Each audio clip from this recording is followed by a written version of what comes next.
এই আজকে সর্বপ্রথম আমার ঘরের কোণার থেকে দরজার পাশ থেকে ভিডিও শুরু করলাম। মাওয়া মন্তাহা ভিলা। বন্ধুরা, এই ঘরটিতেই আমি থাকি। গরিব মানুষ, অত বড় বাড়ি করতে পারিনি। সমর্থন যদ্দূর হয়েছে বন্ধুরা, ততটুকুই আমি করেছি। কে কি মনে করেন, এক এক ধরনের মনস্তাপ করতে পারেন। তো বন্ধুরা, আমি একটা করলা গাছ লাগাইছি।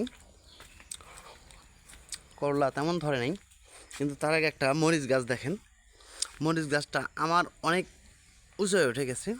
মোটামুটি অনেকটাই মরিচ আছে গাছে। এখানে মরিচ গাছ, এখানে যে দেখতে পাচ্ছেন বন্ধুরা করলা গাছ, এখানে করলা গাছ। আর বন্ধুরা হয়তো বা খেয়াল করে দেখেন, এই গাছটি কিন্তু করলা নয়। এই গাছটি আমার বড় মেয়ে স্কুল থেকে 150 টাকা দিয়ে কিনে এনেছে। সেটা হলো আঙ্গুর ফলের গাছ। জানি না কীভাবে ধরবে কি না, মোটামুটি অনেকটাই বড় হয়েছে। ওইদিকে গেছে, দেখেন ওদিকে গেছে, এদিকে গেছে, অনেকটাই করলা গাছের সাথে মানে জোড়া মিশিয়ে গেছে।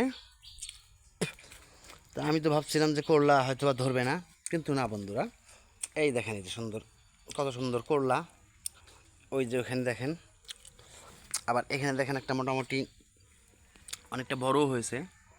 এই দেখেন এখানে আছে, এখানে আছে, এদিকে মোটামুটি অনেকটা ধরছে আর কি, খাওয়া যাবে। আমি ভাবছিলাম যে ছায়ের মধ্যে হয়তো বা করলা গাছে করলা ধরবে না। তো শুরু করলাম আমার বাড়ির থেকেই বন্ধুরা। আমাদের গ্রামের কিছু অংশটা আজকে ভিডিও করব। এই যে বন্ধুরা, এখানে সুপারি গাছ লাগিয়েছি। আমাদের এখানে আবার মোটামুটি সুপারি ভালো ফলন হয়। এখানে বাঁশঝাড় ছিল, এই বাঁশঝাড়টি নষ্ট করে দিয়ে আমি আস্তে আস্তে এই সুপারি গাছের চারা লাগাতেছি। এই তো রওনা দিলাম বাড়ির থেকে বন্ধুরা। বাড়ির থেকে আজকে যাবো গ্রামের দক্ষিণ দিকে। আমার এক বন্ধুর বাড়ি আছে,